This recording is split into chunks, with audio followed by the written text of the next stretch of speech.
All right, good afternoon, everyone. We'll begin today's policy session of the Phoenix City Council for March 22nd, 2016. We're going to begin the meeting with any council information and or follow-up requests. Does any member of this council wish to provide their colleagues or the public any information or follow-up requests? Councilor Nowakowski, please. Thank you, Mayor. Well, this past Saturday, we celebrated the grand reopening of the new amenities at Cesar Chavez Park. We added an amphitheater, multi-use soccer field, two dog parks, and drinking fountains and lights. Turned out to be a great event. We also had the Cesar Chavez drumline and cheerleaders out there for the grand opening, and it was just a great event. People got there about 7:30 in the morning, started cleaning up the park, and I just really want to throw a shout out to our Parks and Rec staff that did such a great job out there, and that they're really embedded with the community out there. So thank you to our Parks and Rec and all those individuals that made this possible. The other thing is I like to thank all the people out there at the Country Place out in Estrella for a cleanup day that we had and cleaning up their community also this past Saturday. And then we have budget hearings coming up pretty soon. The first one in District 7 is actually at 6 p.m. Tuesday, March 29th at Maryville Community Center. This is going to be a bilingual budget hearing, so if you speak Spanish, English, come on down and we can hear it in both different languages. And if you want more information, you can look us up on my Facebook or any of us up here, and we'll have the schedules on all of our council emails and Facebooks and stuff. Also, coming up on April 2nd, that's a Saturday, at 7 a.m. in the morning, we're going to be cleaning up the St. Matthews neighborhood. That's from 19th Avenue all the way to the I-17, from Jefferson to almost McDowell. So we're going to try to clean up a whole square mile area, and we have about 200 volunteers out there, and just really want to thank the St. Matthews Neighborhood Association for coming out and volunteering and cleaning up their neighborhoods. Also, some sad news is my predecessor, Doug Ligner's wife, Judy, passed away this last weekend. Just want to make sure that we keep our thoughts and prayers with the Ligner family during these hard times. And Doug, you're in our prayers and in our thoughts, and if there's anything we can do for you, we're here for you. Thank you. Thank you very much, Councilman, for those thoughtful comments of Councilman Ligner's wife and family. Any other comments or follow-up requests, information? Councilman DeCiccio, please. Thank you, Mayor. Got quite a packed agenda here, so I'm going to keep it kind of brief too, but got quite a few events that are happening in the district that I want to make sure people are invited to. In the northern part of the district, starting on April 12th, we're going to be having our budget hearing, so I encourage as many people as possible to come to that. Public input is critical to the budget process. Even though we started here, the public will be able to engage after some process has been through, and they'll be able to engage and change it. Matter of fact, for those that may remember, the cycling community, even the biking community, started coming to some of our council meetings, or to our budget hearing meetings, and it really wasn't as much on the radar screen several years ago, and then it was. And then all of a sudden we started having more of the bike lanes that were put in the city of Phoenix because of the public involvement, just to show you an example of why it's critical the public comes out to it. April 12th, Madison School District office, 6 p.m.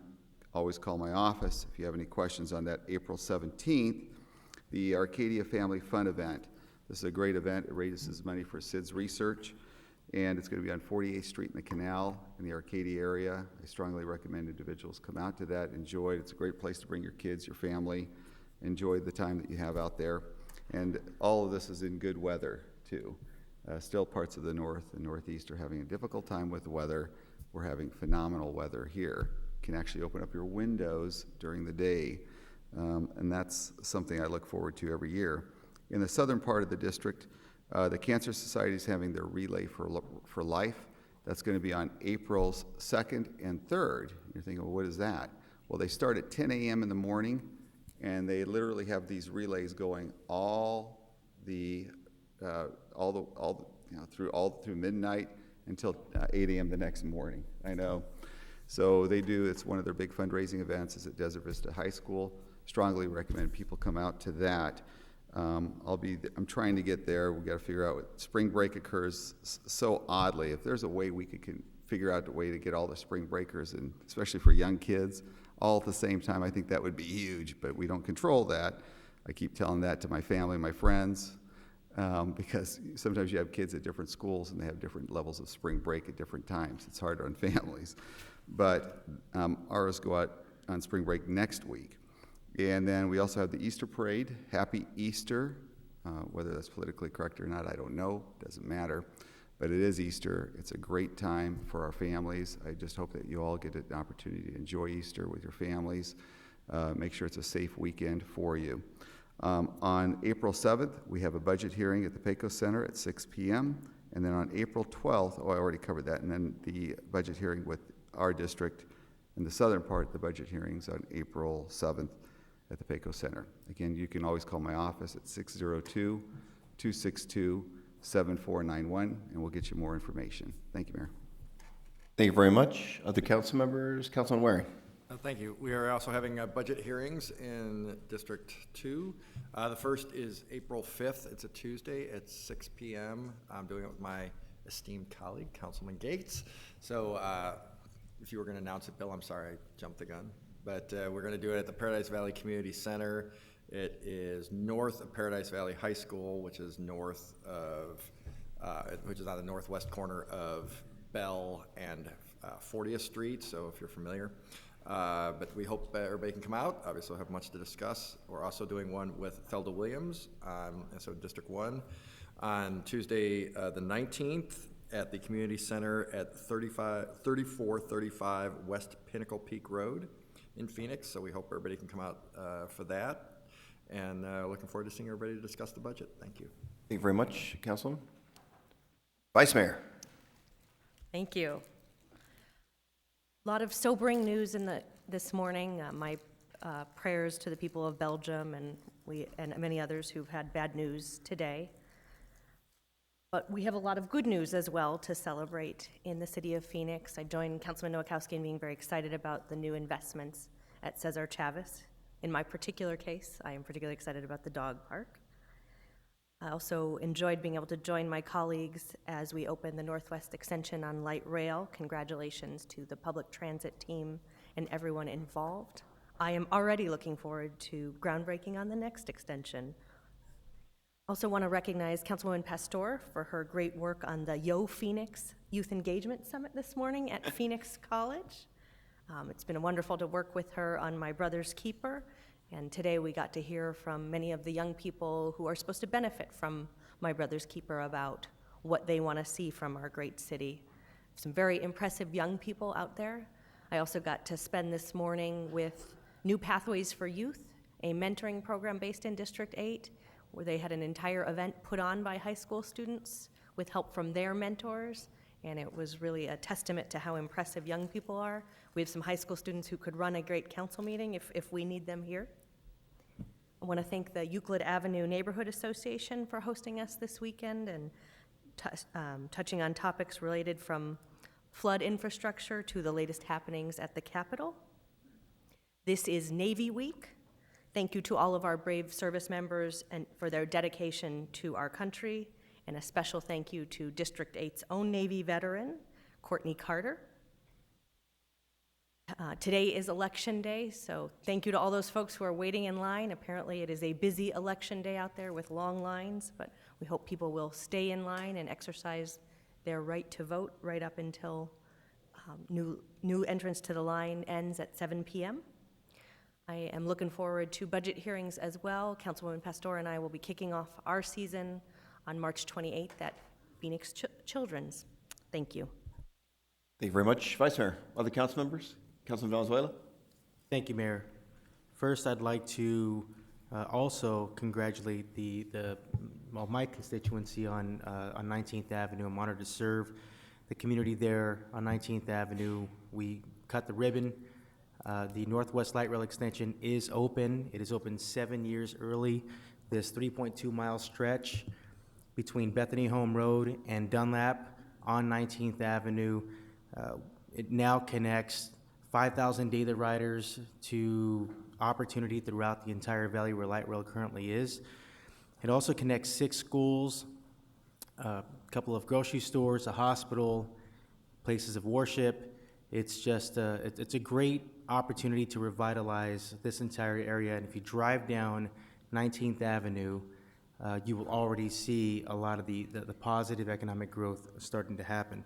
So, I'm very excited about that. I'm excited about the several other extensions that are in the books, including 2 others that are coming out west, and that will help continue to revitalize Central and West Phoenix and throughout the entire city, as I mentioned. But as the council member for Central and West Phoenix in District 5, I will tell you that we are very excited about this extension and future extensions as well. Arizona Business Magazine put out a list of top minority leaders of 2016, already in 2016, and there are a couple of familiar names, including our very own Juan Salgado from the Phoenix IDA. Juan and the IDA has more than doubled its fund balance and increased revenue by $2 million annually for the last 3 years, and he deserves a great deal of recognition. And another person, a great friend of Phoenix and a great friend of this council, is Jenny Poon, the leader of Cahoots, Arizona's first and largest co-working space. Jenny and Cahoots has invested in 14,000 square foot facility in Midtown in District 4. They're currently on about 11th Street in Washington. They're going to continue to operate out of that location, but they're expanding over to Midtown.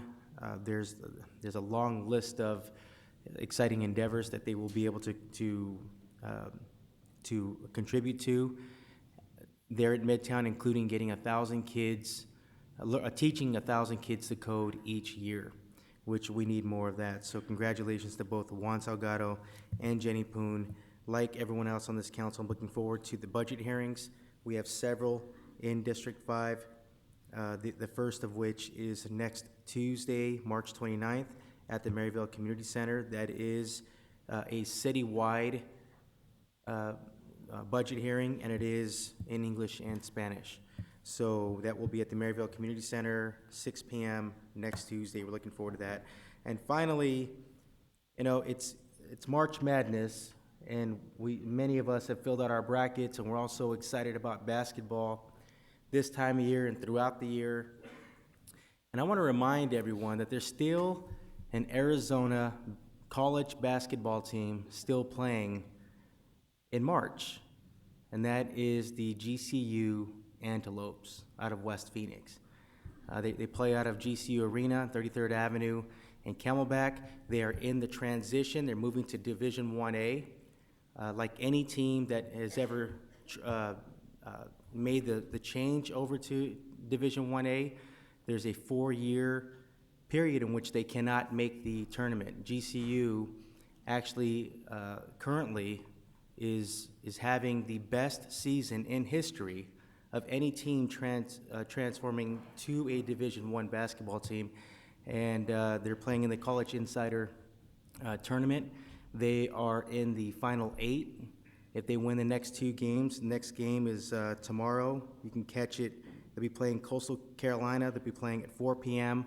on Cox Channel 7. If they win the next 2 games, it's most likely that their championship game will be in West Phoenix, and we're looking to bring home a championship, which I think is incredibly exciting for Arizona basketball and for GCU. So, Lopes up.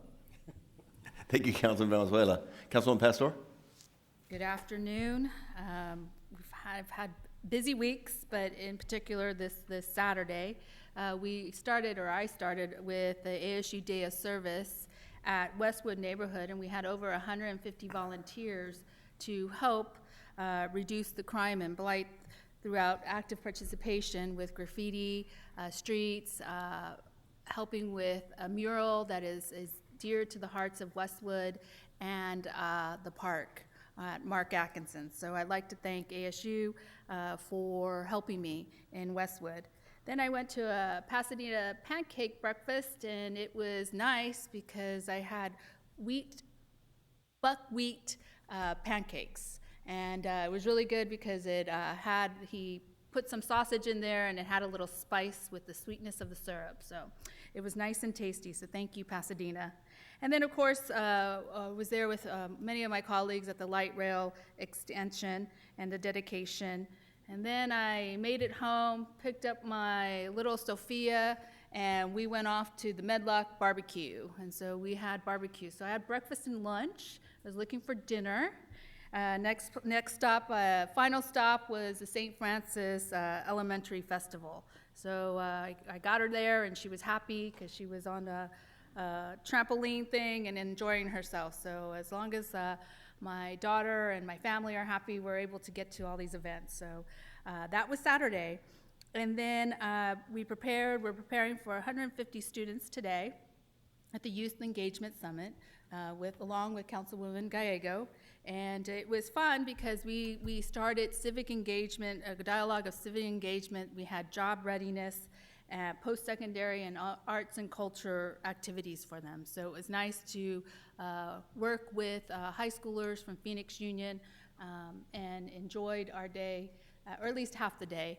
I hope they enjoyed it as much as I did. And so I want to thank Phoenix Union and also all the city staff that were part of this project and were able to get it up and off the ground. The purpose of this youth engagement was because we were hosting focus groups throughout this time, and we wanted to demonstrate or show what the focus groups analysis was, and so we unveiled it today of the fact that what youth would like to see within their community, and was in particular after school and in the evening. So I will share that with the city manager later. And then this weekend's activities, bridge cleanup at the Isaac School District, the Phoenix Fire Department smoke alarm installation at Loma Linda neighborhood, where we can install alarms. Then, this morning, I was, as Councilwoman Gallego mentioned, it was Navy Week. So I was able to dedicate the USS Phoenix at Indian School Park this morning, and it was great. It was wonderful to be with all those men and women that have served in the Navy.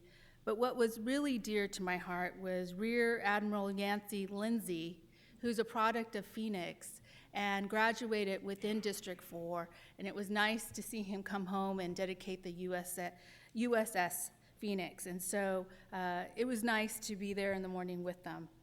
I did a ride-along last week. Was very eye-opening to me. Saw a number of items that I think we need to discuss, and we do need what neighborhoods have been asking me for, and also what I've noticed in this ride-along is really pushing proactive policing within our neighborhoods. So I will be discussing that in the future. And then finally, we have a youth budget meeting, hearing with Councilman Valenzuela. As you see, we all have different meetings together and separate, but there will be a youth budget hearing meeting on April 19th at Metro Tech at 5 o'clock. And enjoy your holiday this weekend. Many Easter egg hunts will be happening, and please be safe. Thank you. Thank you very much. Councilman Gates. Thank you, Mayor. Want to thank everyone who came out last weekend for our 4th annual North 32nd bike ride.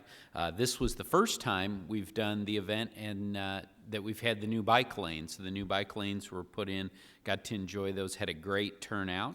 And if you'd like to check out all the activities, we'll be posting that video soon, later today on Facebook, which does a nice job of kind of chronicling everything that happened. We had beautiful weather out there, thanks to all the city departments who came out, and a lot of folks learned about what we're doing at the City of Phoenix. Also want to thank all of our members of the Arizona Legislature who made it to my coffee chat this morning, which was held at Sunny Slope Community Center. We had Senator Nancy Bartow, we had Representative Kate Brophy-McGee, and Representative Eric Meyer. So it was a great discussion, great questions, went over an hour on all the big issues that are in front of the state legislature right now. As I think you've heard mentioned, we have budget hearings coming up. I will be doing April 5th, a budget hearing with Councilman Waring up at the Paradise Valley Community Center, and then April 7th, 6 p.m.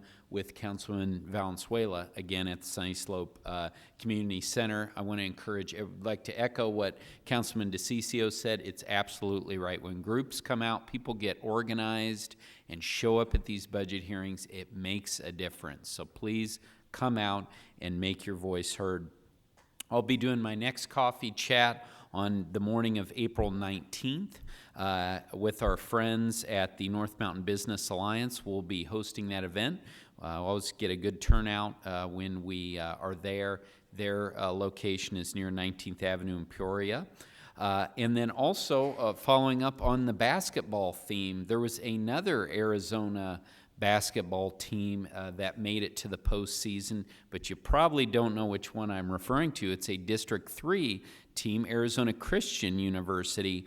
Also, they made it to the NAIA championship, and they made it to the second round. The NAIA is held in Kansas City, and they lost in the second round 80-78 to Georgetown. Okay, it wasn't that Georgetown, but it's Georgetown College in Kentucky. But another great season from Arizona Christian. So there are other basketball teams that are college basketball teams that are on the move in Arizona. Thank you, Mayor. Thank you very much.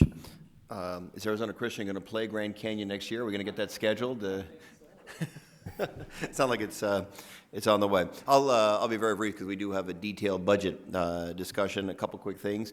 In Councilwoman's Pastor's district, with her support, the band building at Steele Indian School Park, which is going to be under significant renovations and be brought back to life after so many years. It's a spectacular building. It pays homage to the history of so many Native American students who went to school at Phoenix Indian School. It's something that we've been waiting to do for a long period of time. So Phoenix is partnering with Native American Connections and Phoenix Indian Center to restore the band building at Steele Indian School Park. It's a really, really cool project. And then Councilman Nowakowski last year talked about how cool the project was, the Foster Carnival at Encano Park. So I checked it out this year. I went a couple weeks ago. It was awesome. It was totally inspiring. Grace Walk Church, which is located in District 7, they had dozens and dozens of volunteers and hundreds of kids that are in the foster care system that had a chance to have a day of fun, meet some celebrities, get educational information on healthy eating, healthy lifestyles, et cetera. It was just a really well-organized, cool event, and I just want to really say thank you to the pastors and the members of Grace Walk Church. You really inspired me, and I hope to come back in future years. And I know I speak on behalf of every single person on this council, every single person in this audience, and every single person watching at home, that Phoenix stands with the people of Brussels with that terrible, terrible tragedy today. And we're working hard on ways to honor the people of Brussels, to know that Phoenix stands with them.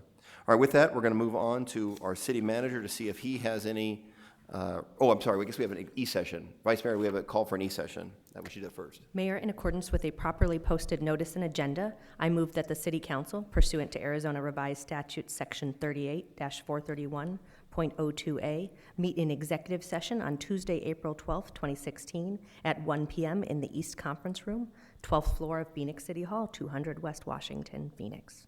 All right, you read that much more smoothly than the last Vice Mayor. You did. Kate. Good job. Do we have a second? Second. We have a second. That was very gracious. All right, motion and a second for an executive session. All in favor say aye. Aye. Any opposed? Passed unanimously. Mr. City Manager, do you have any, besides the budget report about to give, do you have any additional information that you'd like to provide this council or the public? All right, we'll move on to item number 2 on the agenda. Item number 2 is broken into 2 parts, but overall it's the 2016 trial budget overview. Part A will be concerning property tax and debt service issues. Second part, Part B, will be city manager's trial budget. We'll not be voting on this today. We'll see if there's any comments by the members of the council. Obviously, this will be the subject matter of over a dozen budget hearings throughout the city, but it's important that for both the members of the council and the public that they have a deeper understanding of what the city manager is proposing for the 2016-17 trial budget. With that, Mr. City Manager. Thank you, Mayor and members of the council. As the mayor said, today marks the beginning of a 4-month process where we formally adopt a balanced budget in accordance with city charter and state law. I want to thank each of you for your leadership over the last year as we really change the potential budget deficit for this year into a surplus that gives us options for additions that are important to the community. As you can see from the calendar, we are kicking off a 30-day period of public discussion of the city manager's trial budget. Each of you talked about the hosting hearings in your district. Thank you for that. And like the trial balloons that get sent up into the wind currents to test the weather, the trial budget is sent out to identify what the current conditions and conversations are and what they tell us about what the community desires in a budget. This trial budget is more complex than any in my memory, because it has to balance 3 things that are coming together at one time. There's a desire for more and better services, which really is encompassed in the budget. We are in the middle of labor negotiations on our 2-year cycle with our labor groups, where we're talking about what sorts of restoration is possible for employees. And then the third, which is really the new thing, is how do we pay for the services, restoration, and the debt service that we owe? And that's really a conversation about property taxes specifically and taxes generally. So 2 years ago, we dealt with just those first 2, services and compensation. But this year, we add in the complexity of the third, and we'll talk a bit more about that. And the budget has to really strike a fair balance among all 3. 2 years ago, the city manager's trial budget made no assumptions about changes to employee compensations or revenue. And as you may remember, we had budget hearings that focused exclusively on cutting about $35 million worth of services. And I heard loud and clear from everyone, don't do that again. So this budget is a little bit different, that it is bringing together some assumptions about those 3 to stimulate dialogue. So we present a complete package of services and compensation assumptions and revenue assumptions. And I heard from you also last time that you wanted options. And so, as you saw in the packet delivered, there are different options to the trial budget. So, as the mayor said, we have 2 parts today. We're talking about discussing debt service and the property taxes that support it in the general fund. And second, we're going to talk about the trial budget and incorporate that all together. And the trial budget really confronts head-on this gap that we see between our existing service levels, our debt service payments, and revenues. And it's best illustrated in this chart that shows the gap there. That's a $37 million gap in revenues to pay our debt service at our current levels of programming. And so how did we get here? For over 20 years, the City Council has maintained a constant property tax rate of $1.82. And back in 1985, the council set the property tax rate there, and it stayed there for 20 years. So let's think about 1995. In 1995, you would have bought a ticket to the brand new Toy Story movie for $4. A gallon of gas cost $1.12, and a single ticket to Disneyland for a day was $33, which, by the way, it's $106 today. And in those 20 years that we have not raised the rate, we've added 500,000 residents to Phoenix. We've added 14 new fire stations, 5 new libraries, 19 new parks, and 1,000 miles of streets.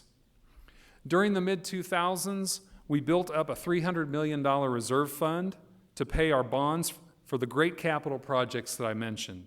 And when property values fell almost 50% in 2009 and 10, our revenues fell along with it, as Denise Olson will explain in a minute. The council policy was to use that reserve fund that's shown there in 2010-11 on the left, and use that fund to give tax relief to Phoenix residents. And you see that fund is now just a little more than $100 million, and by the end of 16-17, it will be at our recommended level that we'll talk about. So for the past 6 years, the City Council has given almost $290 of tax relief to the typical homeowner by holding that property tax constant. But the result is we've spent down our reserve fund, and now we have to figure out how to deal with that as it's depleted. Even with the proposal in this budget, the typical home owner will still have lower city property taxes than they did in 2009. So we face some hard choices about how to continue to be financially responsible and continue to provide great services and adequately compensate our employees who provide those great services. We know the community expects great services, and they desire more. 911 response, police and fire protection, senior meals activities and transportation, recreation programs, homeless services, youth outreach, veterans programs, parks maintenance, libraries, literacy, clean, safe streets, graffiti removal. You know all those from your neighbors. And we're a service business, and service businesses are only as good as their employees, like the ones on the screen. Our employees have given almost 5.8% in concessions since 2010, with 4.2% remaining. The trial budget proposes to restore part of that. So this just illustrates, in 2010, the concessions were 3.2%. Half of that was restored in 2012, and last time we actually had to get another 2.5% of concessions from our employees. So we're still at about 4.2%. The trial budget proposes to restore a portion of that, 2.6% over the next 2 years, although we are still in labor negotiations and negotiating that with our units. This is an investment in the quality of our employees and the services they provide.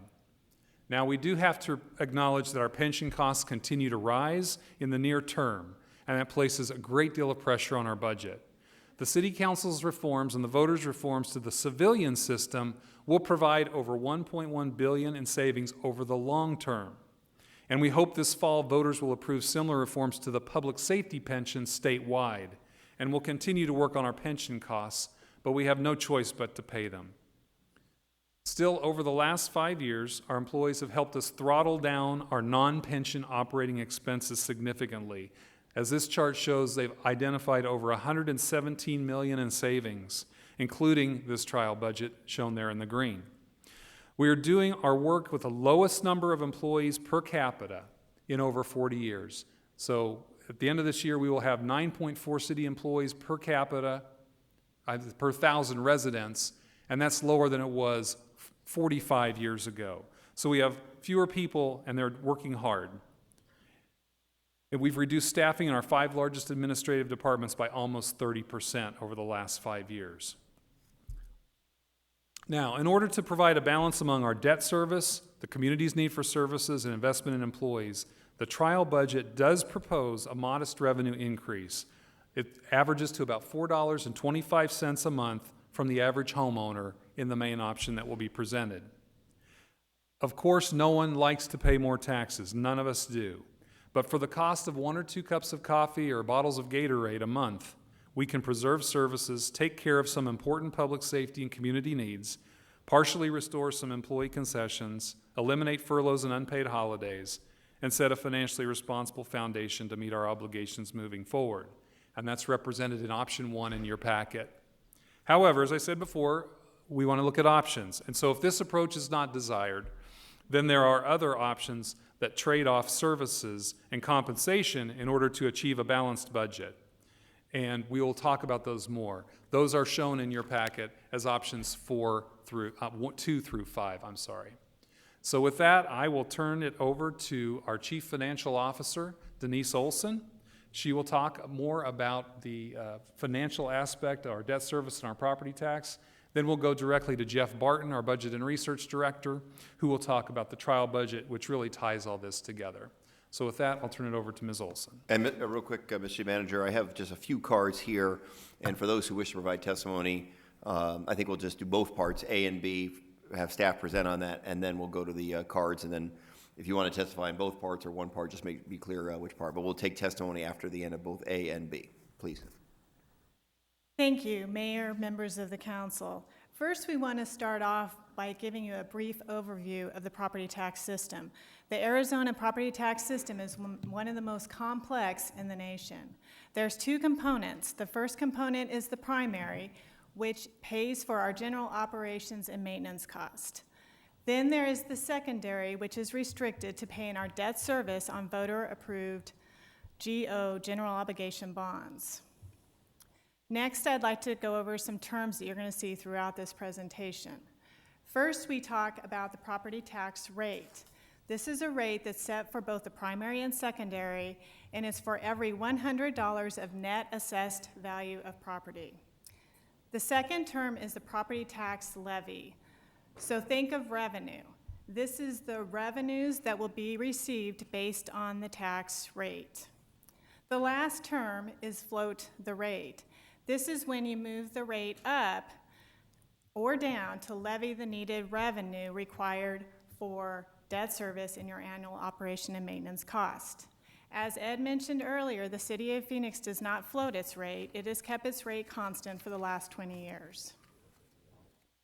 So in summary, there's two components to our property tax rates: the primary, which pays for operation and maintenance cost, and the secondary that pays for debt service. The primary revenue goes to the general fund, and the secondary revenue goes to our property tax fund. In 1516, the rate for primary was $1.34, and the rate for secondary was 48 cents. Together, these equal the $1.82. This year, we anticipate collecting $141.9 million for our primary, and we anticipate collecting $50.6 million to pay our debt service. So now let's take a look at a sample residential bill.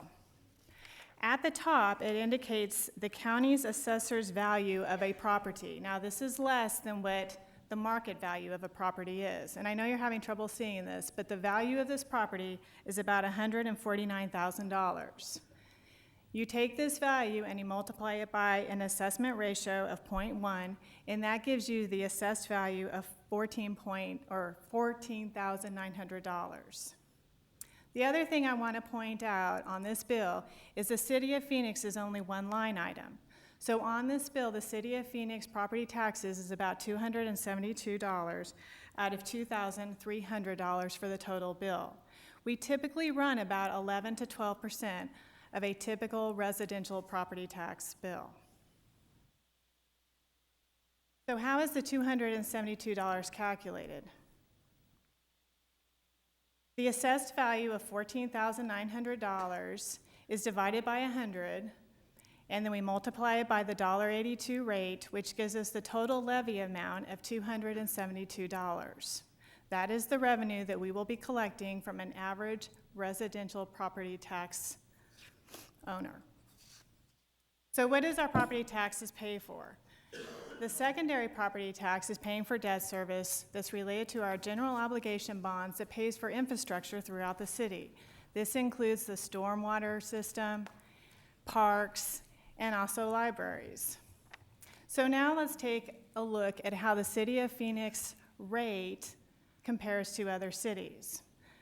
On this chart, you'll notice that our $1.82 rate is really in the middle as compared to other valley cities. The other thing to notice on this chart throughout the years, you can see that the other cities do have a policy where they are floating their rate so that they can get their revenue requirements to pay debt service and operation and maintenance cost. So really only the City of Phoenix and the City of Peoria are keeping their rates constant. So let's talk about this a little bit further. Let's look at the levy amounts, or the revenue that's collected. The City of Phoenix in 1011, when our properties were at its highest value, we collected $284 million. In 1516, we're only collecting $192 million. This is a difference of about $90 million less that we're collecting in our property tax revenues. This is by far the most significant decrease when we look at what other cities have done. The other thing is, Councilman Gates, you asked us to do a comparison per capita, and you can see that when we look at our levies per capita, which is per our population, we're also in the middle of the pack. So if we go back historically, even though we had $1.82, the point I want to make here is that because our home values were increasing, we had enough money to pay for our operation and maintenance and debt service needs. We were also able to build a GEO reserve fund, which would have allowed us to pay our GEO debt early. It also strengthened our credit rating during this time period. However, in 9, 10, 13, 14, we saw a drastic decrease in our assessed valuations of about 50%. This decrease had huge impacts on our tax revenues that we collected. So at that time, the council adopted a property tax policy. And the things that I want to point out is the council decided to keep the rate at $1.82 to help give relief to our citizens during the recession. We also decided to use the GEO Reserve Fund to cover our debt service payments. However, we were going to maintain that reserve fund at 6 to 9 months of reserves so we can keep a strong credit rating.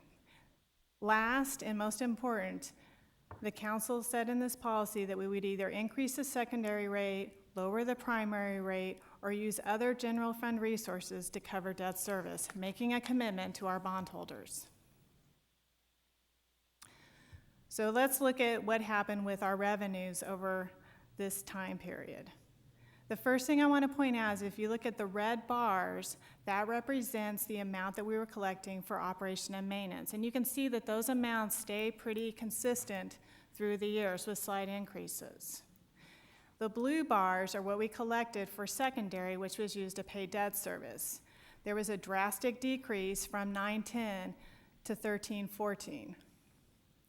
So in those years, we used our reserve fund to pay debt service.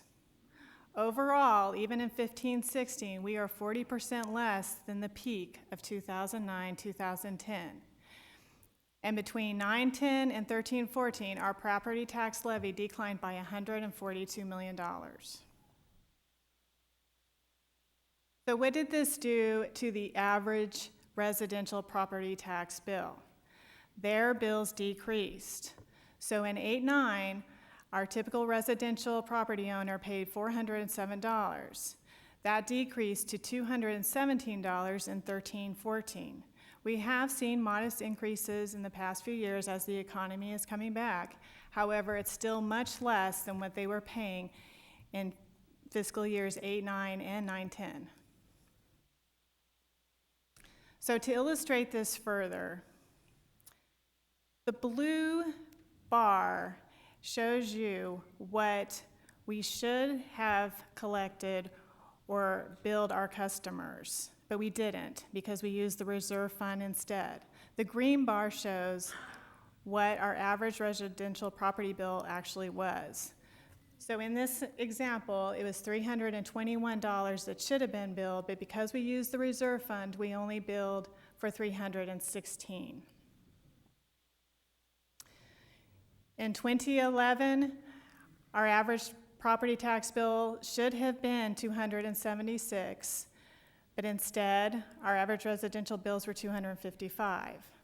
Now, this gap widened as the years went by because we were using more and more of our general reserve fund.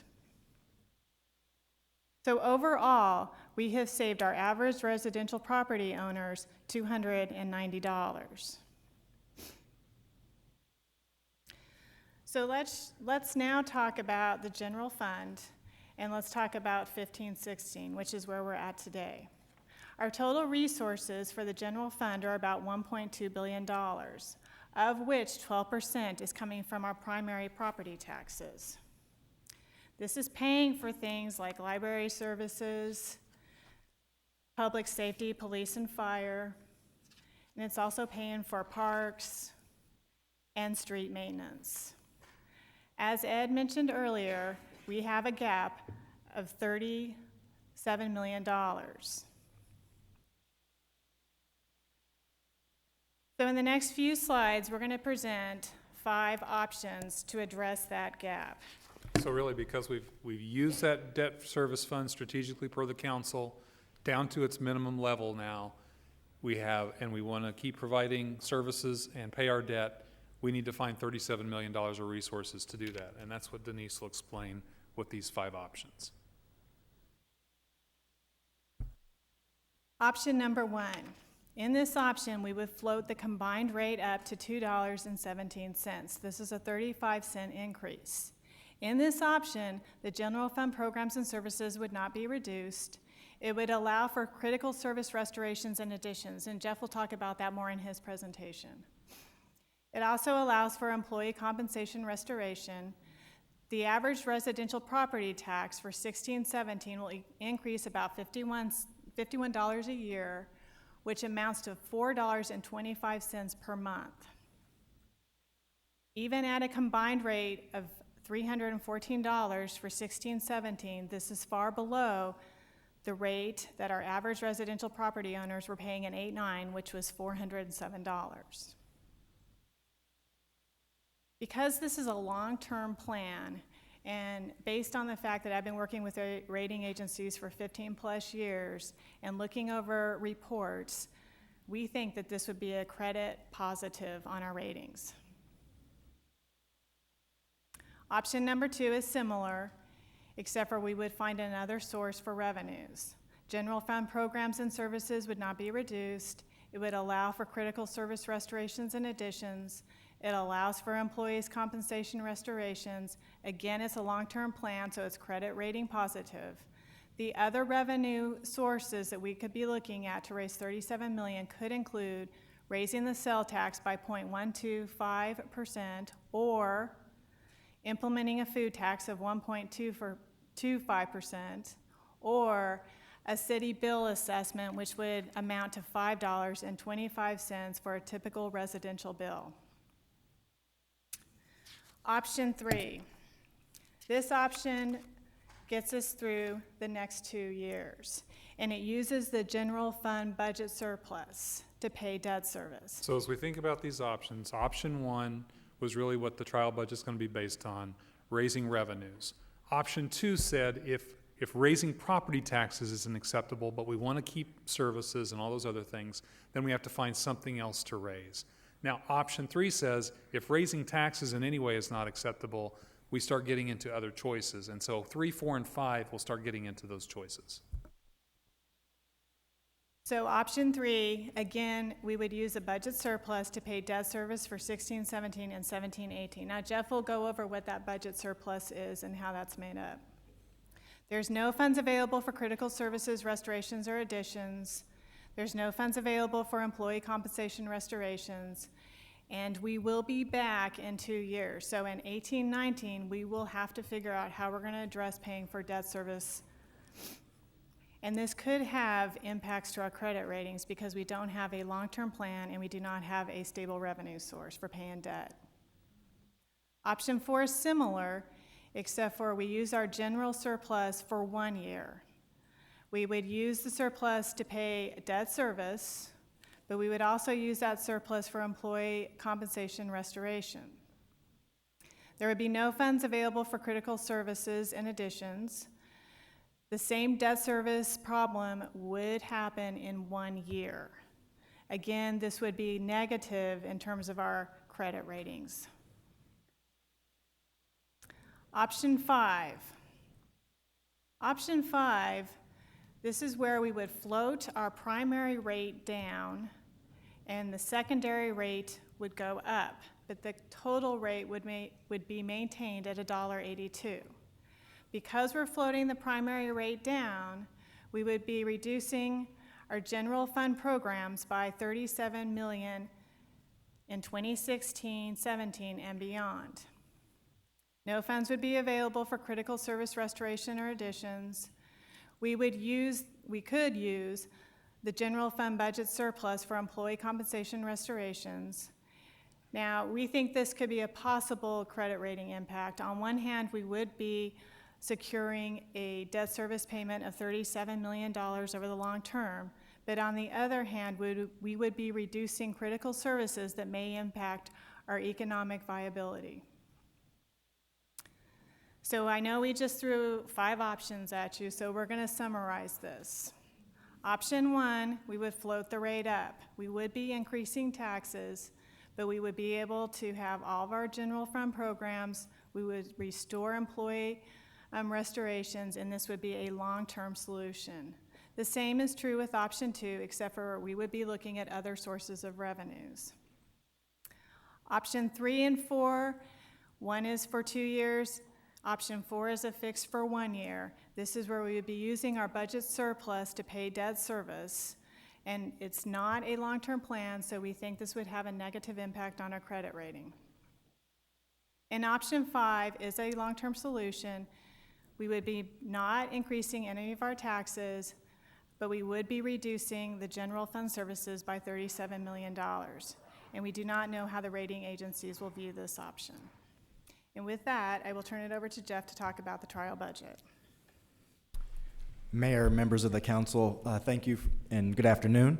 We're going to transition now into the trial budget portion of the presentation. And many of you know what the trial budget is, but I'm going to explain the trial budget for those at home and for those in the audience that have never been through this process before.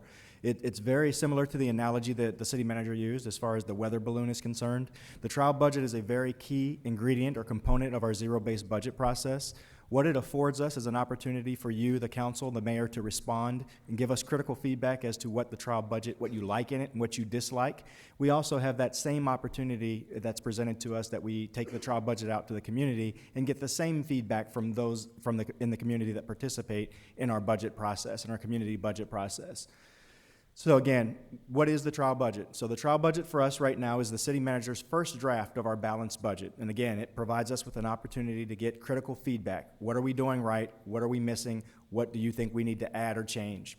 In developing this trial budget, much like what we did last month when we talked to you about our 5-year forecast, we had to make several assumptions. Assumption number one, we had to make an assumption that the debt service and our property tax, our debt service issues are addressed with either a property tax increase or some other revenue increase like what Denise just described, either a 0.125% increase to the general sales tax, a 1.25% increase to the food tax, or a $5.25 assessment to the city services bill. The second assumption that we make had to do with employee compensation. As the city manager mentioned, our employees' existing contracts, which expired June 30th of 2016, they have the remnants of a 4.2% concession. This trial budget proposes that we partially restore those part of those concessions. The other piece, or the other assumption that we make in this trial budget, in developing this trial budget, is that our ongoing revenue is not impacted negatively by any state action, meaning that there's no impact to state shared revenue via any action that the legislature takes or any action that's included in the governor's budget that's ultimately adopted by the state. And the fourth and final assumption that we make relative to the trial budget, and that is that the city will continue to provide the great services that our community and that you as the council members depend on, and that you've gotten accustomed to us providing and our employees providing to our residents. So what we're going to talk about today, the trial budget, again, we're talking about a $60 million surplus. So what a difference a day makes. In our case, that day was a fiscal year. If you remember this time last year, we were talking about a potential shortfall of between $31 and $58 million. But because of the leadership that you provide, because of the hard work of our City of Phoenix employees, and as well as a record amount of turnover and vacancies, we've now converted that potential deficit into a surplus, a $60 million surplus. And I think everyone that's been involved, everyone in this room, all of our City of Phoenix employees deserve a pat on the back for that hard work. I think it's really important that we've righted that ship. So what the trial budget proposes, that we take that $60 million and we make some critical investments into the organization. And we make those in four primary categories that the city manager has developed. Category number one, making critical investments in public safety needs. And we'll talk about this in detail. We'll talk about each of these in detail in a few minutes. But these will be to address critical needs in public safety for both police, fire, and the Office of Homeland Security and Emergency Management. The second area that we need to discuss and deal with is the debt service and property tax issue that was just described by the CFO, Denise Olson. The third item that we talk about, again, employee compensation. We'll talk about that a little bit more in detail. And finally, addressing some community needs for increased service. As you know, since 2009-10, we've been actually trimming at the edges of our budget for quite some time, making reductions to service, hours, the types of service that we provide, the quality of service. All of those things have been addressed, and what we're trying to do in this trial budget are make some investments to return and restore some of those critical services. So this trial budget, over the next couple of weeks, we will take it out to the community for feedback. The very first budget hearing is March 28th, and I believe that is for District Councilwoman Gallego and Councilwoman Pastor. You will be in attendance at that very first hearing. Then on April 19th, that will be our final budget hearing. So we have a total of 15 budget hearings. And one thing I want to emphasize about our budget hearing process, because I think it's unique, having come from another city, I don't think there's a city this size that actually takes our budget out, that takes their budget out the way that we do and gets the community involved the way that we do. And the other thing that I always like to emphasize anytime I do a presentation about the budget, especially to our citizens and to our employees, the trial budget versus what ultimately becomes the city manager's budget, they are always different. And where they're different is based on that feedback that we get at those community budget hearings. All of those budget hearings will be videotaped, and they'll be put on YouTube so everyone can watch them, and we encourage active participation from everyone in the community. The other piece, those meetings are transcribed, and those meeting minutes are then communicated back to the council on a weekly basis in the council reports.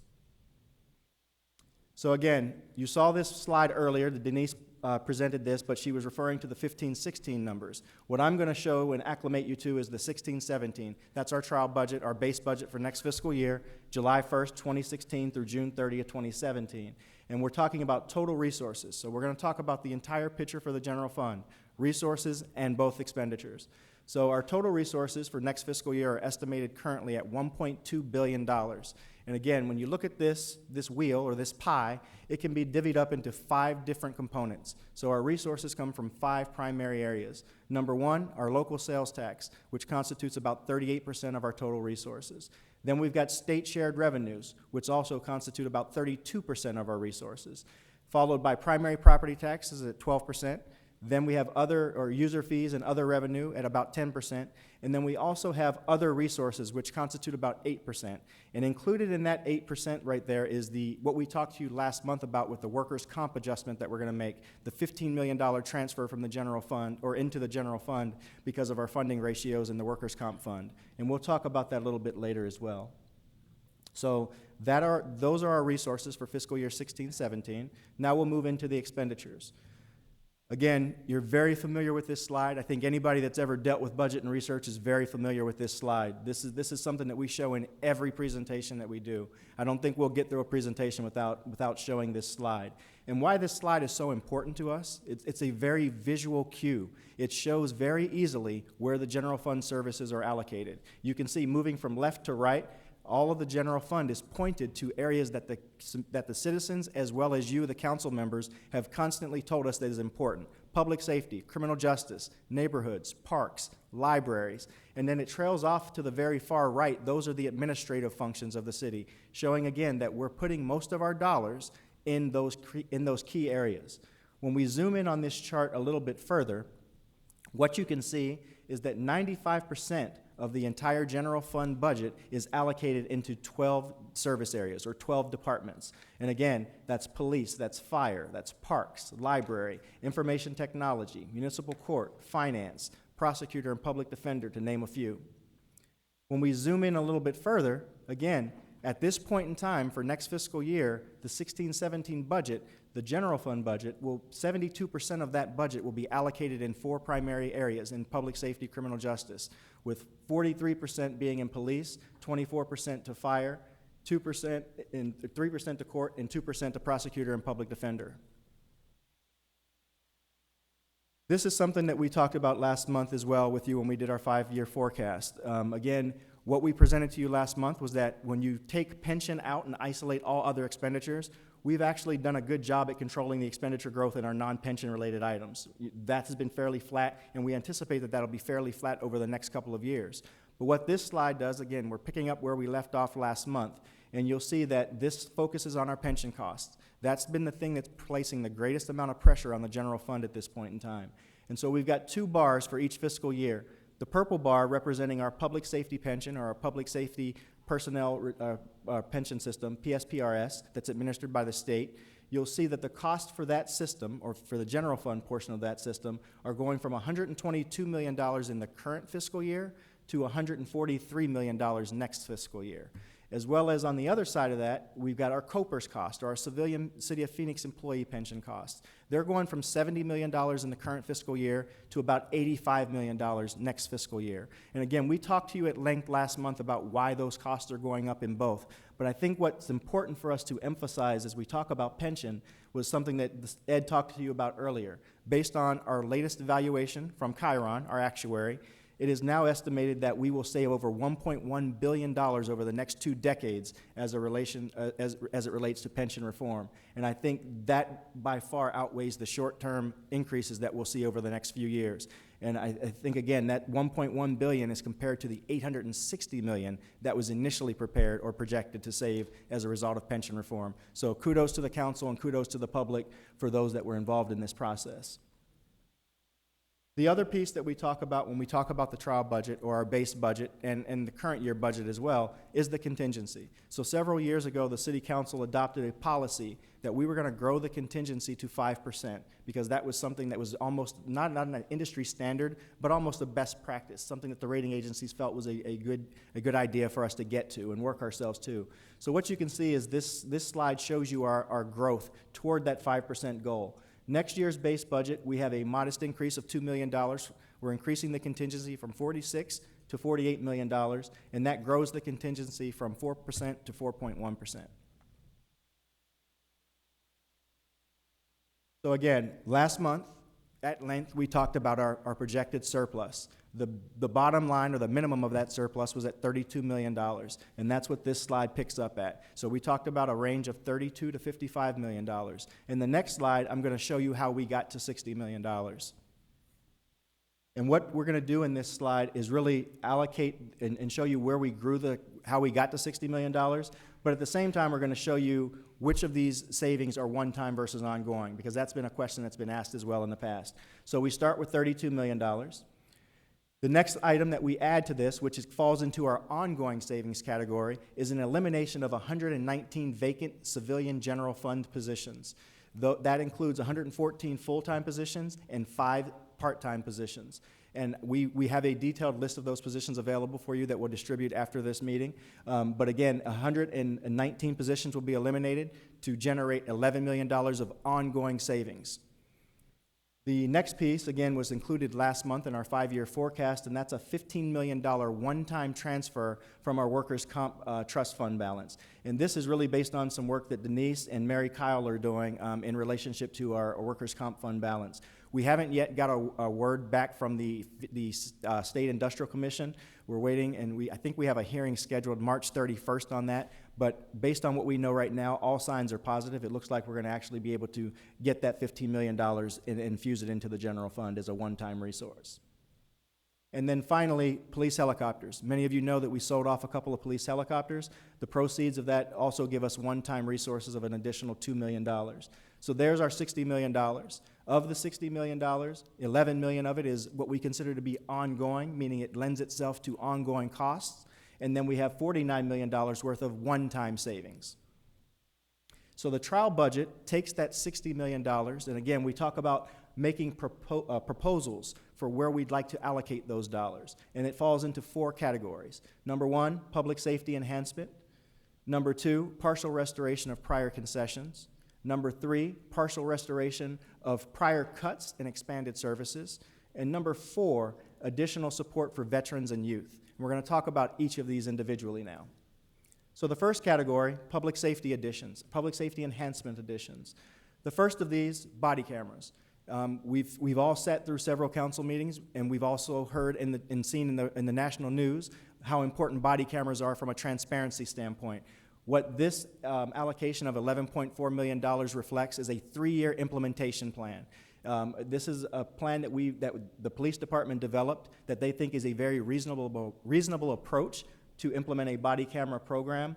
At the end of this program, we will have operationally about 2,000 cameras and as many as 30 support staff to actually make sure that the data that is being captured is stored correctly, that is redacted, and it is made available for discovery in the judicial process. The other piece that's included in here is the storage component. You can imagine the video that we're going to be recording with these body cameras will take up a lot of space. That space is not cheap. And right now, there are only several manufacturers out there that actually have the capacity to store that data on the secured network that's required for the police department. So that's our first item. Our second item is EPCR, our electronic patient care and record system for the fire department. This is actually bringing fire into the digital age. Right now, our paramedics that go out and treat our City of Phoenix citizens, they're still having to use paper and pen and press down really hard to ensure that all 3 copies of the document get filled out. What this will do is allow them to do this digitally on an iPad type of a device. This will actually transmit that information seamlessly to the Medicare and Medicaids of the world, the other insurance providers, and it will minimize the amount of rejections that we get because of documents not being legible. ETS, by way of virtue, is basically a $36 million operation. They bring in around $36 million worth of revenue on an annual basis, so we really don't want to take any chances with that. The next item is North Mountain. We talked to you last month about North Mountain again. It's a $7 million total project. North Mountain is the tower and the road itself, they're a very critical component of our public safety radio system. Right now, the tower is obsolete, and the road leading to the tower has been eroded by the rain and other types of forces of nature. So those both need to be repaired. What we're reflecting in this chart and in the trial budget is a plan to finance this rather than pay for it all in one shot. The next item is an employee assistance and wellness program for the police department. Based on some recommendations from an advisory council to the city manager, it's been recommended that we hire a police psychologist to assist our police officers in dealing with post-traumatic stress disorder and other types of issues that they'll face on the job. And finally, based on some issues that you've seen nationally and just recently over in Brussels, we've got a little bit of money here to develop a plan to educate our City of Phoenix employees and to continue protecting our residents as they interact with us on a daily basis. What this is some security awareness training as well as a notification system that will be implemented. And this is something that is really just the beginning, a starting point of a much deeper conversation that will occur over the next several months. So this category, we're allocating almost $15.4 million out of the $60 million surplus. Our next category, you've heard us say routinely over and over that our City of Phoenix employees are our greatest resource. And as Ed mentioned earlier, right now, those employees have 4.2% worth of outstanding concessions. What the trial budget proposes is a partial restoration of those concessions, 2.6% over 2 years. Year 1 being a 1.6% investment of $17 million, followed by a year 2 investment of an additional $10 million. In total, we're talking $44 million over the 2 fiscal years. And then our third category, partially restoring or partial restoration of prior cuts and expanded services. This is really focusing on areas that were cut in prior fiscal year budgets. Number 1, in 2009-10, 2010-11, the library department had to make drastic cuts to hours across its entire business. What we've noticed now, and again, I think library will acknowledge, just like many of us that bank, you really don't need brick and mortar as much anymore. A lot of people are now switching to apps and iPhones and other types of e-reader devices. What this allows us to do is make an investment in the library without having to expand hours, and we can still serve more residents and more library patrons. This modest $100,000 increase represents a 22% increase in the electronic media for the library department. The next item was, again, it's an allocation for the streets department. Back in a few years ago, the streets department had to make a reduction to its contracted blight maintenance for right-of-way of about $135,000. This is a restoration of about $135,000. This restores that particular contracted function back to about 37% of what it was prior to the cuts. And arts grants. How many times have we been to budget hearings and we see the arts folks come and talk about how important arts are to the community from a viability standpoint, from an economic engine standpoint? What this $50,000 allocation, it may seem modest, but this actually takes our arts grants back to 92% of peak general fund support of the arts grants program. Next, air quality. This position was eliminated a few years ago, but based on where we are now with air quality standards as well as climate resiliency goals that the city has, we thought it was a good time to actually look to add an air quality specialist. So again, about $400,000 being allocated to this category. Our fourth and final category are additional support for veterans and youth. Number 1, veterans homelessness. The city of Phoenix was the first major city in the nation to eradicate veterans homelessness, and I think that's a big deal. And as a result of that, HUD selected the city of Phoenix as a member or participant in the 25 Cities initiative to further address veterans homelessness. This $100,000 allocation perpetuates that and allows us to address even more veterans homelessness issues. The next item is Veterans Entrepreneurship Fund. So this is a program that will be administered out of the CED department, which will include incubators, accelerator space, mentoring, business apprenticeship, as well as other networking tools on a monthly and recurring basis for our returning vets, those that have an interest in being business owners. This is something geared to them. The next item, I believe some of you already commented on this as far as your opening comments, Chavez Park, recent expansions. So they included new lighted soccer fields, as well as family ramadas, dog parks, and things like that. This is a $54,000 allocation to keep those new expansions properly maintained. And finally, $150,000 allocation to spur additional engagement with a disengaged youth. A few years ago, Parks used to have a mobile van type program where they took parks to individuals that don't have community centers. And what this does is allows them to restore and return to doing some of those types of things. And this is another $300,000 total for this particular allocation of funds. So again, to summarize everything, resources for next fiscal year, we're talking about $1.2 billion. So when we take our expenses, we started at $1.16 billion, but now with these additional proposed allocations in these 4 critical areas, we are now also at $1.221 billion. So again, we're at a point where our resources and our expenditures are balanced. That is a requirement of state statute. It's also a requirement of a good, sound trial budget. And with that, I'll turn it over to the city manager, who will walk through the other options that were laid out by Denise Olson. Thank you. So thank you for your patience through this long presentation. We don't need to do this again, but we wanted to give all the background. So now pulling it all together, if we go back to where Denise started, it really aligns with what Jeff has talked about. The trial budget, and it's presented in summary format in the first attachment in the yellow sheets, assumes there are some more revenues to allow us to continue providing general fund services and programs, adding a few, some employee restorations of concessions, and positive credit rating. If property tax is not acceptable, option 2 was to find other resources. It maintains basically the same thing. If raising taxes is not acceptable, it goes to attachment 3 in the yellow pages, which talks about using the surplus over 2 years. Another alternative, to use the surplus over 1 year, and that's attachment 4. Or if none of those are acceptable, reducing general fund programs and services by $37 million, and it has those impacts. In this yellow form then, there's an attachment 6, which goes through, if that last option is chosen, what are the services and employees that we would have on the consideration block to find $37 million worth of cuts. And then this itself is summarized in attachment 7. So with that, Mayor, members of the council, we are here for our budget process calendar. We are excited to present a budget to get feedback from the residents about what's important to them. And so I know that we'll get to cards and begin that process today. So I want to thank you very much for your patience in walking through this with us, and we'll be happy to answer any questions that you may have. All right, thank you, Mr. City Manager, and your team for the detailed presentation. First speaker on the budget items will be Richard Ray. Richard, you provide testimony, followed by Walt Gray.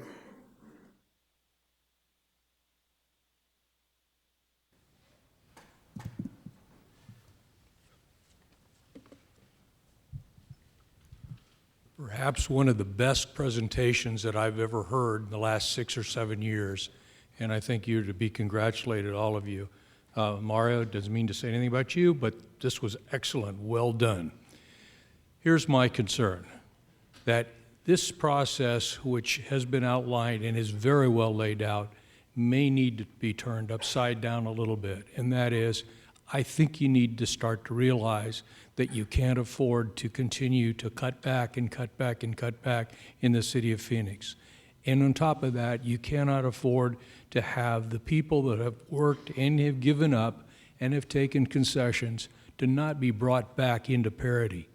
It's not right that they're not brought into parity. Everything that has been done to make this city operate as efficiently as possible, I think, has been done, but they continue to work at it and work at it consistently. To do that, there needs to be a continuum of recognition that if Phoenix wants to be what it wants to be, it's absolutely imperative that we get our income stream back where it needs to be. Nobody wants to pay more taxes, nobody. But let's recognize that we're not paying as much in taxes as other people are. Whether it's a school district that's doing financing, whether it's a business that's doing financing, it has to be a recognition that you have to maintain what it is that you're offering. And what you're offering are streets. You're offering all types of activities which get down into the grass, but also at a very high level. You've got police, you've got fire, you have all the things that we can instantly look at. But there are other things that you kind of forget about, but nobody wants to eliminate them. So let's not try to eliminate them. Let's recognize that to do it right, to have the services, to have the streets be what they want and everything else, that we will go, let's go to option one, let's get the taxes up, and then let's take it care of so we get Phoenix back to exactly what it was before and what I think every one of you want to have in the future. Thank you very much, Mr. Ray. Walt Gray? Thank you, Mayor, members of the council. Like Mr. Wright, I'd say that this was a very good presentation. Very happy to see options. I think that's a great thing. My name is Walt Gray. I'm a member of the Westside Town Hall, and we are an advocacy group for the working poor and poor. But I also am a property owner. I own my own home, and so I'm faced with a tax increase, as well as the fact that there are things there that I want to see, like restoration of services and things of that nature. And what I think is that little changes can be made, kind of tweaking everything to keep the tax rate down as low as possible. You don't have to do all the restorations in 1 year. We've lived without them for 5 or 6 years. Employee compensation, we don't have to restore all the cuts that were made during the recession. Employees, the recession, everybody took a hit. And if you look at the county government or the community college district, the budgets that I'm familiar with, they didn't get all restoration of their pay cuts or freezes or whatever they used. And I don't think that's necessary for the city. I think the pay cuts are just your contribution to the recession. I think that I'm against, of course, against any kind of. I'd much rather have a property tax increase, maybe lower than what's proposed here, rather than a sales tax increase. You already see that sales tax, a regressive tax, is the largest source of revenue for the city, and that this food tax is a more regressive tax. So those, I think, are non-starters. And as an addition to the budget, I think that something that's overlooked, something we'll mention at the public hearings, is that I think janitors and housekeepers in city government, which are contracted, you're exploiting these people for the sake of other employees, that they are contracted so that they get lower wages, no benefits, or limited benefits, and they're part of a team. You can't operate City Hall without janitors and housekeepers. Thank you very much. We'll see you at the budget hearings. Diane Barker, did you provide testimony on the city manager's proposed budget? Excuse me. Yes, I would, Mayor. Thank you, Mayor and Council. Diane Barker, District 7, and I want to be involved as others in this budget. I want to say that it was an illustrative presentation, and now I can understand after 20 years why I'd have to pay 3 times to go to Disneyland than I would before. So, that was good to put it in this perspective. But, I had a couple of questions. I understand that, and Denise, you did a good job. For somebody that is learning more about the primary and secondary, you mentioned float, that the city didn't float, but yet your comparisons later on option 1 is you were going to float the rate up on raising the revenues on property taxes, and you mentioned it on option 5 too. So I need some clarification on that. And the other thing that I want to say, you know, the city has a good, really, upside. And we do have properties and there are things that we can do inventive. But every time I come in the last, 4 years to the city meetings, we always have this deficit that's about 37 to maybe $40 million. I want to get past that, folks. And I support our employees, but the fact is that jobs, hold on to your job, because, you know, there are other people that don't have, even with the cutbacks, what the city has. I think a lot of people want to appreciate it. And now what I want to say, if I'm stepping on toes, everybody can do better. And the management can, instead of bringing many times 6 people to a little round meeting and be there for an hour and a half, and not write down what happens and come back and do this again and again, that's the definition of insanity. Bring your tablets, have a checklist, and we can do better. And city employees, let's look at the way we can be innovative. Like Governing Magazine says, the departments in municipal government across the country have a problem of collaborating. Let's be different. Thank you very much, Ms. Barker. Is any other member of the public here to provide testimony on the city manager's proposed budget? All right, I'll now turn over to members of the council. Again, there's not going to be any vote on this today. This is just information for the city manager and his team to provide to the council and the public. But now would be the time for any members of the council who would like to make any comments before we begin the public budget process. Councilman Waring. Thank you. Thanks for the presentation. I appreciate it. If I had to just sum up the budget, would it be fair to say that you're suggesting this body increase taxes to increase ongoing spending? Really, I mean, that's it. What wouldn't be right about that statement? I guess I would frame it as the amount of money that we need to provide the services that people of Phoenix value. And as a service provider, we provide it through employees. So we have to compensate our employees to provide the services, and we have to provide the amount and quality services that people want. And what we've identified is, in order to do that, it's going to take more money than we have today. And so that's really the question I think this budget poses, Councilman, is how much is it worth to provide the services this budget provides with the employees that we have to provide it? So yes, there is an increase in revenue in order to provide the services that I'm supposing in this budget that people would like to have. I have a follow-up. Councilman, go ahead. So, thank you. So, I mean, no program, is anything being cut from the previous year?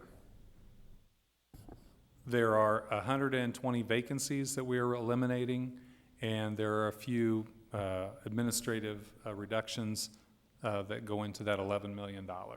But in terms of services we provide, no. This preserves the services that we have today and continues the path, for example, with hiring police officers and firefighters. So we're going to increase spending, we're going to increase taxes at a time when the pension issue is still right in our face. Some good work has been done, but obviously the police and fire pensions are problematic. That's why it's on the ballot in May. They're going up. I would phrase it as dramatically. Some may phrase it as large increases, but they are inexorable. They are happening no matter what happens in May, and there's nothing we can do about it. So we know expenses will go up next year, even if we don't add anything, don't give a raise or anything else, because the pension costs are going to continue to go up. And we're not expecting to have a downturn of any kind in the economy, but that could certainly happen. That doesn't seem like a great time to be really pretty appreciably raising expenditures. I mean, if that's what you want to do, that's what you want to do, but I would strongly caution that we take a second look at this plan. Thank you. Thank you very much. Councilman Gates? Thank you, Mayor. Thanks for the presentation. I agree with the comments that have been made before, especially appreciate the options that have been set forward and presented to the council today. Just a few questions. Again, for everyone watching, this is just the beginning of the process, encouraging everyone to come out to the budget hearings and weigh in. One of the things that we've looked at over the past few years has been additional sales of city property to try and bridge the gap. How much do we have figured into this budget for additional property sales in the upcoming fiscal year? City Manager, you got an answer or prepared for an answer? I'll see if the budget director can answer that. I Aha. don't have it on my Must be a head. tough one. He It handed it is. off to Mr. Barton. Off the top of my head, I don't know exactly the amount, but I know Tony Macarone is actively working on selling several properties, such as the Barrister Building is one that CED's been working on. We got the HR Building, and then we still have some other things that we're working on. So I don't know the exact amount, but I can get back to you with a definitive amount. Thank you.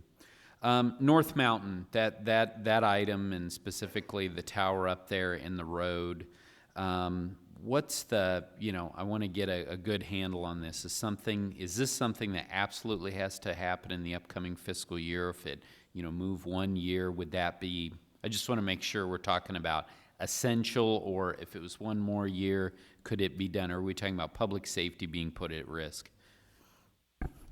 Mayor, Councilman Gates, I think we've been internally as staff, not really with the council, debating this North Mountain Tower thing for a while. And I think if we don't do it this year, we're going to need to do it sometime in the next 2 years. And we really need to get started on it. Sort of the thing about North Mountain is you got to fix the road in order to fix the tower.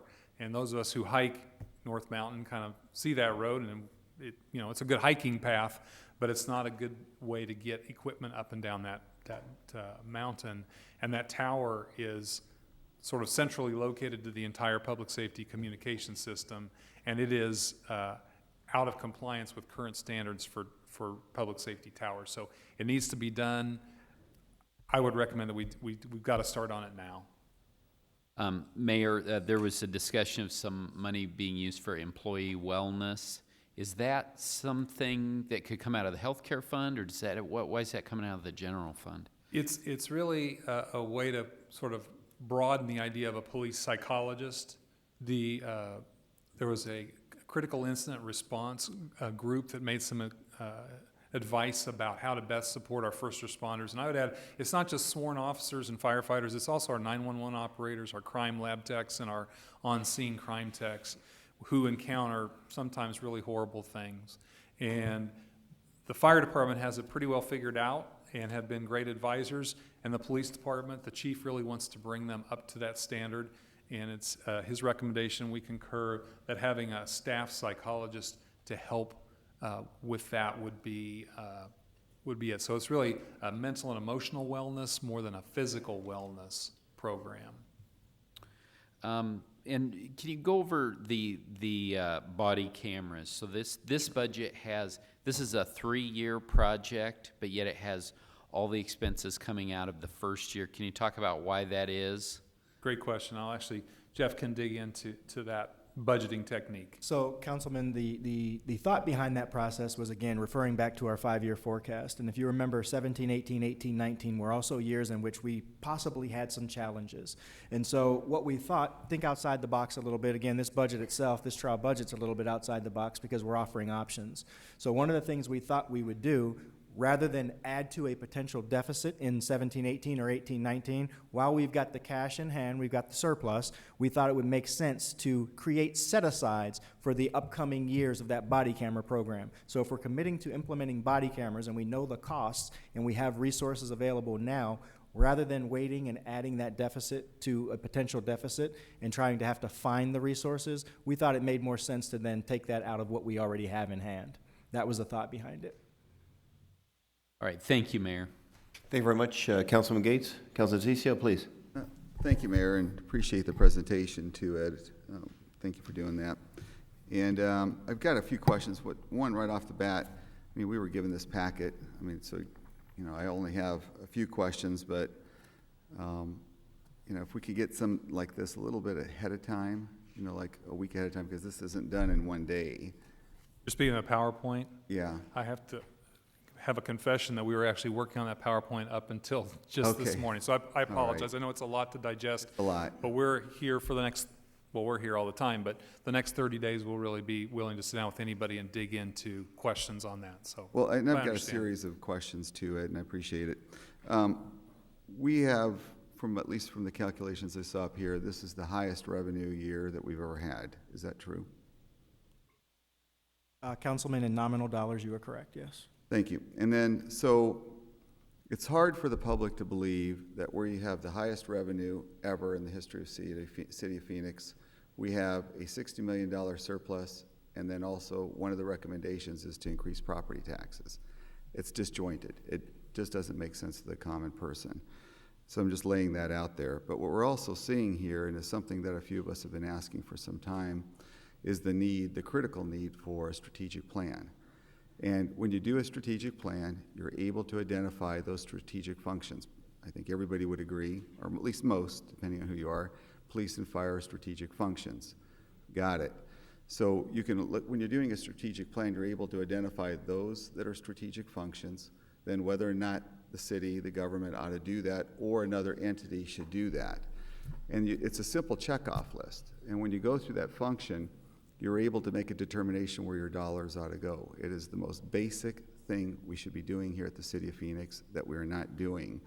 Once you get to that strategic function of what it is that we want to be doing, then you have to make difficult decisions.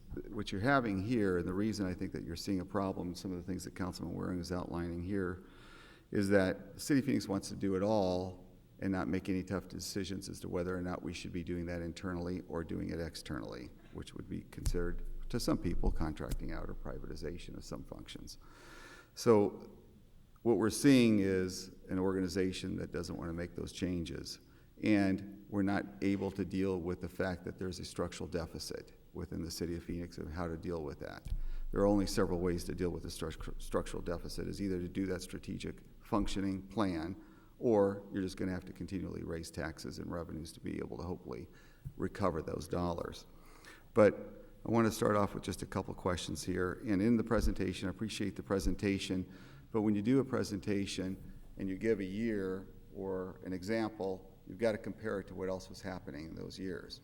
So, for example, in 1995, we talk about what the price it is, what the cost was in Disneyland. Everyone knows it was inexpensive in 95 compared to it is today. So what I'd like to see is, what were the total valuations in 1995? That's something to compare with. So what were they in 95 compared to what they are today? We talked about what they are today, but I'd like to know what they were in 95. The second thing, and this goes to what Councilman Gates, and again, I just had to do this quickly, but we talk about properties. How many properties have we sold come on the market? We'll have to get you that number. I think it's probably somewhere between 25 and 30. And then what's the valuation of that? What the total value of those dollars are? And then following with Councilman Gates, I'd like to know what's on the agenda to be sold for not just this year coming up, more than 3, and what those valuations are going to mean. And I also think it's going to be fair for us to look at, if you go to the 2009, 2010, if you could go to page 9, and that's the chart. We have the primary and secondary tax. Slide number 9, I'm sorry. Or yeah, Page well, 9. whatever, it's slide 17, I'm sorry, page 9 on this presentation. What I'd like to do, because you've got a comparison of what it is today, I'd like you to do a couple, just to be fair, and, for us to be able to show the comparison. What was it back in 2009 and 2010? What was the property tax levy, and on both the primary and the secondary? Can you identify which, I'm if you go not on the right slide. I'm on, yeah, you're on the slide, well, page 7, yeah, it's slide 17. Slide 17, where we Right. talk about primary and secondary. And Right. Okay. If you could there to show what it was in 2009 and 2010, and what the total valuations, not the valuations, but what the total take was. What I'd like to do too then, is following up on that, once you provide that, to show the public what the economic difference is from 2009, 2010, had we kept the primary and the secondary the same. it's fair to do that. I mean, other than, you know, I would normally ask for just a secondary because that's what I believe that we should do, but why not show them the whole thing? So show what those valuations would be today based on the secondary and the primary staying the same as they were back in 2009, So hold the 2010. rate constant for primary and Constant. secondary at 2009 levels? Right, and what the total amount, not just what those valuations would be, not the valuations, but the total take would be today, and the percentage would be, you know, the tax percentage, but also show what it is in total. You know, from 2009, 2010, how much more would we have been able to take into the secondary had we kept everything the same? The other thing that I would like to see, because we talk about compensation, I'd like to get a chart that shows the average compensation per employee. What are we at today? 2 years ago, approximately 1.5 years, 18 months ago, we were at about $109,000 per employee for over 13,000 employees. What is our total cost per employee, total compensation per employee today? And that's an easy number to figure. Just all you have to do is look at what the total amounts of dollars we spend out divided by the number of employees. Okay, I'd asked about the valuations in 95. Oh, what I'd also like to do, since we're talking about it, this is all part of the compensation part of it, I'd like to get what all the total of merit and longevity increases have been since 2009, 2010, not the marginal difference, but the total difference. You know what I'm looking for, Ed, because I ask for that every year. But from 2009, 2010, what are those numbers between from there to today in total? And you can do it by year or two if you want to do that. It's up to you. And then we can get into the argument of what you should and shouldn't use, like we do every year. So if you could do that, that would be great. And let's see. I want to make sure I got it, the questions I've got. I think, Councilman, on the one question you have, if you go to slide 26, 26? it shows the Phoenix Historical Secondary Net Assessed Valuation, Where's that? Hold on a second. Maybe I missed that. and Denise will put it there. It's a, Slide 26, okay. right, so in that chart, it would show you where 95 was in terms of assessed valuation. Looks like it was between 4 and 6 billion. Okay. As compared, but Whatever numbers you used, if you could do the comparison Sure. on that. I don't have that good of eyes. I mean, for the public, look how small that is. It may be small up there, but it's smaller here. So if we could do that, I'd appreciate that. And I think that's about it for right now, Mayor. Thank you very much, Councilman DeCiccio. Councilman Noakowski. Thank you, Mayor. And Ed, I want to thank you and your staff. I mean, this was a great presentation. I like the options that, the 5 options that we have. This is the first time that I ever seen that we had so many options to choose from. The other thing is that I think we need to start focusing on the needs of our community. I mean, there's a lot of wants out there. I mean, I want a lot of things for my district, but what are the real needs? And I think that's what we need to start looking at. I know that I would love to have body cameras on every single police officer, but what I'm hearing out there in the community is the want is more police officers out on the street. They want to make sure that when they call 911, that they're not put on hold, that there's somebody there to answer that 911 call. So I think that I'd like to see how many more officers, if we use that $11 million, that we can actually put on the street, and what it would take to, because right now I think we have about 150 cameras, body cameras out there, and we just got a grant for another 150. That's citywide, so I think the 150 are just for Maryville precinct area, and the other 150 are for a citywide. So if there's somehow, some way that we can rotate those 150 throughout the precincts or so, and I'd really like to hear from the community themselves to see what are the needs. Is the needs to have body cameras on each officer that we have right now, or is the need to have more police officers out in the streets responding to those calls? The other thing too is I would like to see somebody go up there and look at that North Mountain, an outside independent person, to find out if we can grade it, or how can we actually cut that $1 million cost of that, of paving that road. You know, maybe buying a 4x4 truck can do something. You know, I'm not sure. I know that our tower for our radio station's up on North Mountain, and we use a 4x4 truck to get up there because the roads are pretty bad. But it's a less cost to have a 4x4 than paving a whole road. The other thing too is that I like to have an option 6. I think that back when I first started the council, my first year, we were in a deficit of about $268 million. And we turned around, we asked our employees to help, and they volunteered to help about almost 6%. And now we're down to about restoring 4.2%. So I'd like to see an option 6 where we actually restore that 4.2 back to our employees, because they're wearing so many different hats and they're at that point of breaking right now. I mean, we got great customer service. We got some of the greatest employees out there in the country that they service with a smile, but at the same time, they're wearing 2 or 3 different hats, and they're at that breaking point. I don't know if we can continue to operate the way we're operating and provide that customer service. So I like to see an option 6 and figuring out if we need to add where we get that extra money. What would your suggestion be, if it's more of a tax somewhere, or if it's some other ways of finding revenue? But if you can give us an option 6, and I'd like to hear from the community when I'm out there in the public budget hearings, to hear from the community if they're willing to give a little bit more, to get a lot more. Because I'm hearing out there in the community that they love the customer service, they love the amenities of the city of Phoenix, they like to have their library hours back to how they were back 7 years ago. They would like to have the rec centers back. So if we did all that, what would it cost an individual?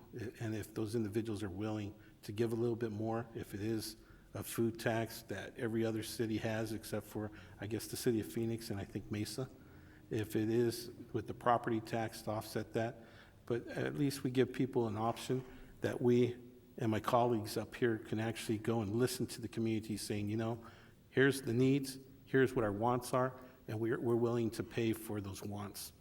And with that, I just really want to really look at restoring that 4.2 back to our employees and figuring out a way to do that. I think that we've asked so much from our employees, and their morale is still high, but I don't think we can keep that morale up with our staff if we continue to nickel and dime the process with them. Thank you. Thank you very much, Councilman. And make no mistake, these are the options that the city manager is presenting this council at the end of the day when we vote on this in May. Can accept one of those options. We can reject all of options, do something different, and ultimately the final decision will be made by this council as to that budget. But this is the one is recommended by the city manager, but he's presenting other options that'll be available at the public budget hearing to provide some context for the public to provide comments to us about. Any other comments by members of this council? All right. Nope. Councilman, please. Wait. Excuse me. Vice Mayor Gallego, I apologize. Meeting 1 as vice mayor, so we'll have plenty of time to practice, but honored to be able to serve as vice mayor, although it was sort of a depressing topic for the first meeting.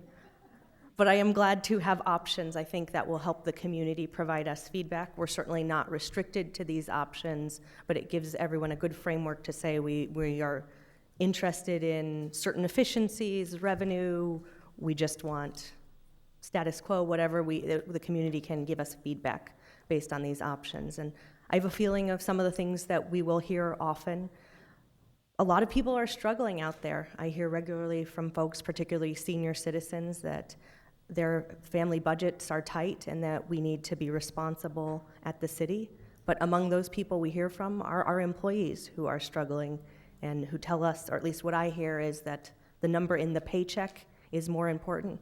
Certainly, we've been putting significant investment in the pension system, but what they see in their bank account is the number that matters most to them right now. And so I value all of our employees, and I'm thankful to all employee groups. I'm embarrassed to say how many employees helped out residents in my district, even just directly at my request on Sunday alone this week, from flood-related issues to planning to economic development. There's a lot of needs people have from us, and I'm thankful to the people who are willing to give up their time to help us meet those needs. It also continues to be a priority for me that we pass a budget that is fair to all of our citizens. You should have the same service level regardless of your zip code. I am always suspicious about complaint-based service levels. It seems to give more priorities to people who are more comfortable contacting government, and complaint-based systems sometimes mean that wealthier areas get better service. I value all employees, value all of our taxpayers, and will look for equal investment across our city and making sure that every district gets their fair share.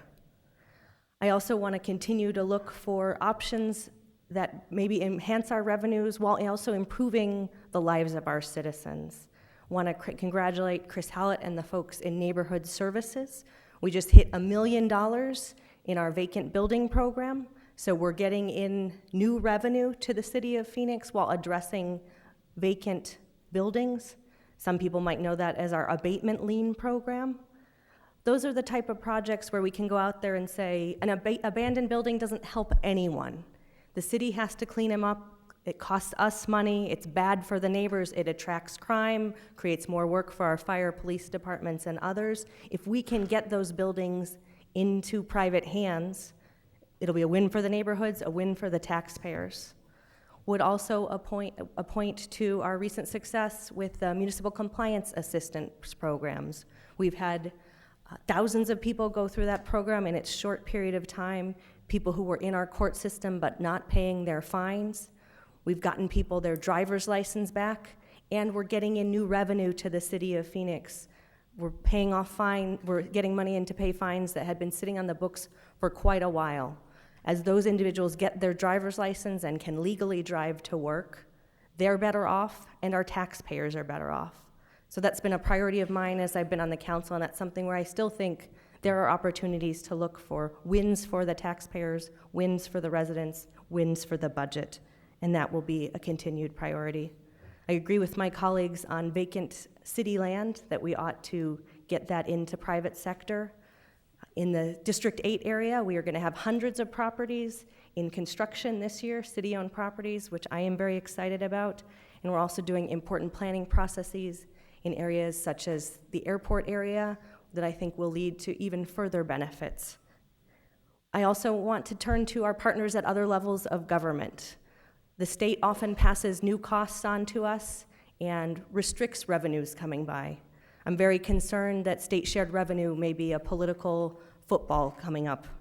That's not good news for any of us, especially since we saw again today that money disproportionately goes to public safety. At the county level, I'm hopeful that we'll see flood control and other infrastructure funding move back towards their historic levels.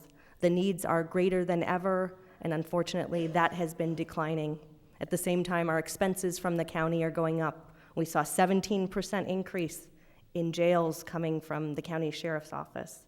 When those costs get passed on to us, it's the Phoenix taxpayers who lose. So I hope that our partners at other levels of government will be responsible partners, because we all represent the same people and we need to do this in partnership. It's not reasonable to continue to pass costs on to City of Phoenix taxpayers. But we have great people here, we have great options, and I'm confident that we'll come with a budget that will move the City of Phoenix forward. Thank you, Mayor. Thank you very much. Vice Mayor, any other comments by members of this council? All right, so I think we have the first budget hearing coming up in the next few days. I think we have 15 or 16 total, so we'll be hearing over and over again from the community on this proposal and these options, and I look forward to seeing the people of the City of Phoenix at numerous of the upcoming budget hearings. With that, our meeting is adjourned.